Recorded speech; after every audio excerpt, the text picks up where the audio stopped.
Hey everyone, how's it going? So what am I working on now? Well, I got a 2012 Kia Sedona that got towed into me. And it doesn't start. And what I was told was they tried to jump start it and they realized that it had a blown 140 amp fuse and a blown something or other fuse. So they replaced those, but it still won't start. Okay. So I get in it and I turn the key. I got nothing. All right. I hook my scanner up. My scanner won't even light up. So I'm like, all right, either the battery's dead or we got something else going on. So I got here. I'm just going to show you real quick. My scanner. Oh, actually, it did finally light up. Look at that. Saying that it's actually plugged in. Okay, because it wasn't lighting up before. Wonder. Turn it on.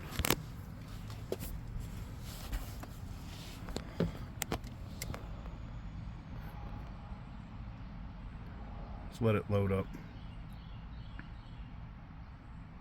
Because it should give me a voltage reading up top here. Somewhere. Hello. Let's load up.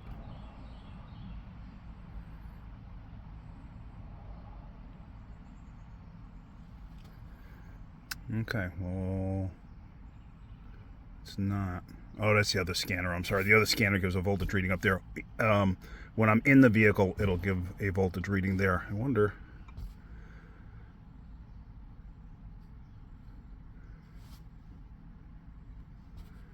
I think I need something else. Yeah, I need another device hooked up for this, so I won't allow it to do it. All right, well, this is running off the battery inside the scanner. But let's just see. I left the key in it. I don't want to latch the door.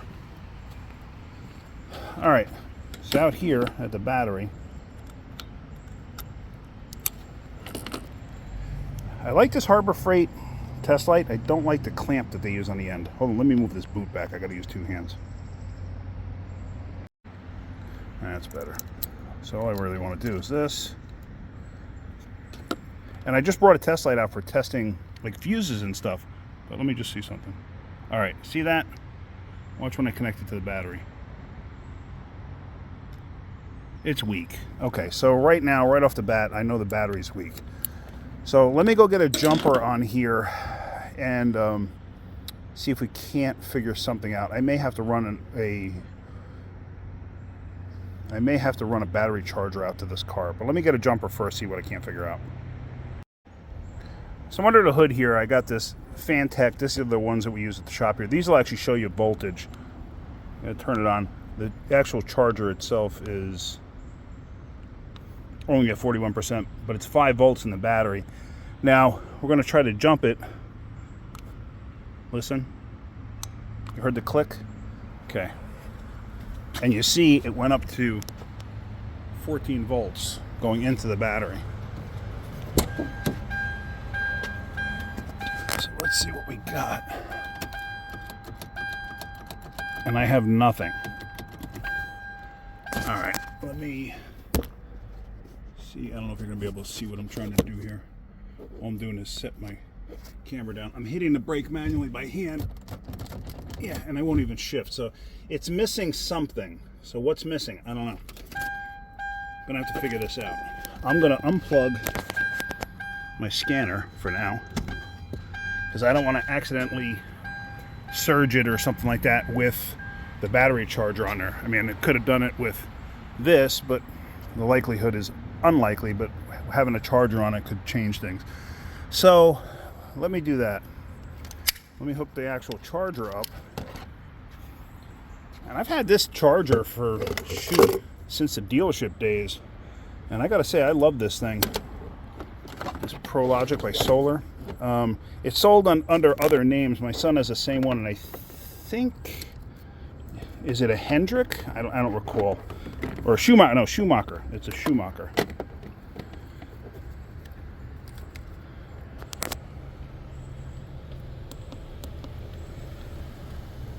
Choose a standard. Now, this is what they call a smart charger, so it may not charge correctly, but we got to see. It looks like it's taking a charge. Because what will happen is the voltage will jump up so high out there. See, it did it. And then it goes down. Alright, so let's take the rate down to 10 amps and see what happens.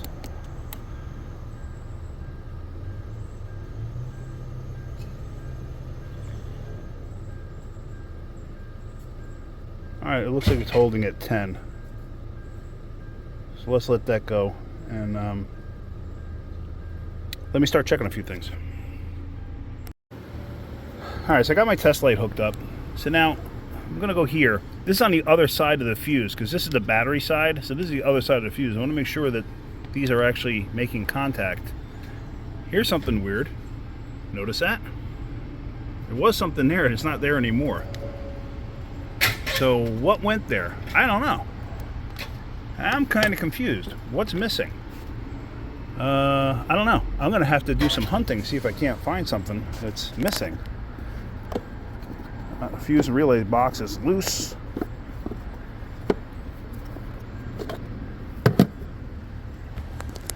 So we got a bunch of big fuses down here.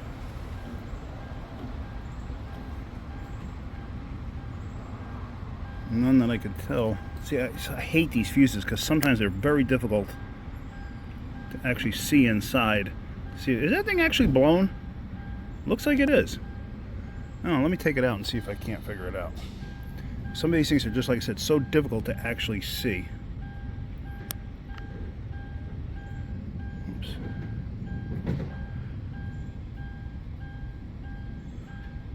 It might be.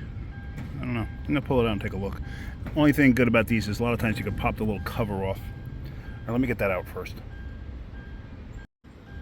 What I actually did was pop the little cover off. See that? So now I can go in and just check. I mean, to me it looks fine there, but there, I got power on both sides. I checked all the fuses under the hood. Everything seems fine. Everything's lighting up like it should. That still bothers me, but I'm wondering if maybe somebody put something on there like an amp at some point in this car's life. You never know, because it looks like it's been broken off for quite a while.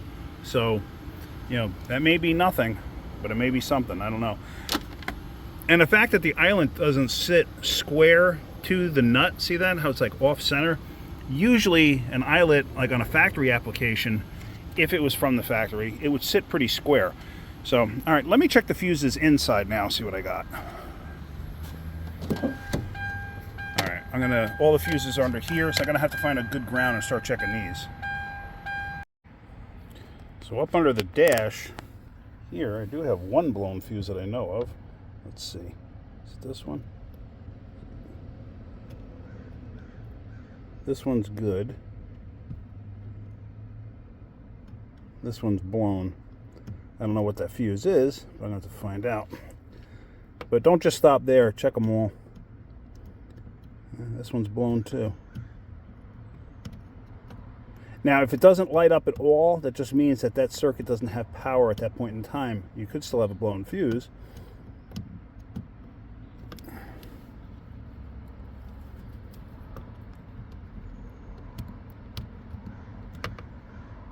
Okay, why do I have nothing now? I have absolutely nothing. Why is that? Bad ground, maybe? Let me try relocating my ground. Alright, I relocated the ground. But that fuse is actually good. I lost the ground, I guess, in between.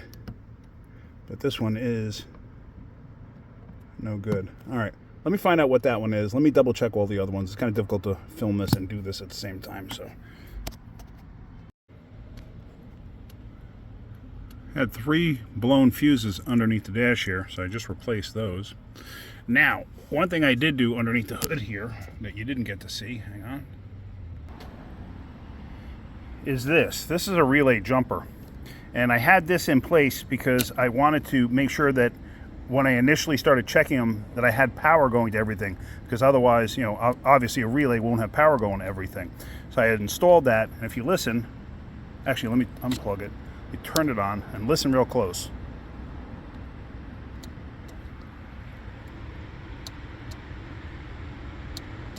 Here, there's a relay or something over there that clicks.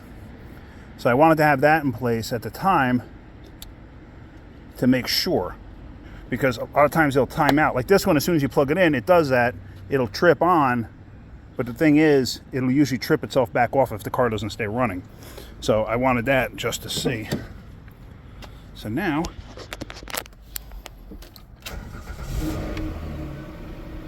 and there we go. All right. That's the pitfall of not knowing what you're doing and jump starting a car backwards. So, yeah, I mean, unfortunately, this is a situation where, it's the customer's fault for doing that.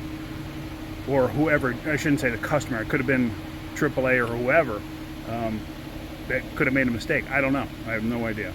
So, but that was the whole situation. So, basically just blown fuses. So there was blown fuses under the hood that they had already fixed themselves, and then the blown fuses under the dash that wouldn't allow anything to happen. All right, well, I'm going to take this thing for a ride. Let me clean up my stuff here and let's take it for a ride. All right, so it's driving great. I mean, no concern. It's got 145,000 miles on it, in case you're wondering. But yeah, so just heading back to the shop now. Just took it on a loop. Made my quick pass through Mexico. And yeah, so I'll be back to the shop in a minute. But yeah, interesting. Just that could have actually been a lot worse. I've seen jump starting a car backwards. I've seen it fry PCMs, BCMs, all sorts of stuff. So it's something you gotta be mindful of. But yeah, so anyway, what I'll do is I'll put a link in the description for that jumper, because I know a few people have asked me about it. I may not have been clear in the beginning of the video, but some people have asked me about that jumper and how we like it. And it works good. It'll jump start a diesel. Of course, it's warmer down here than it is up north, so diesels usually start right up anyway. But yeah, so anyway, that's it. I hope you got something out of that.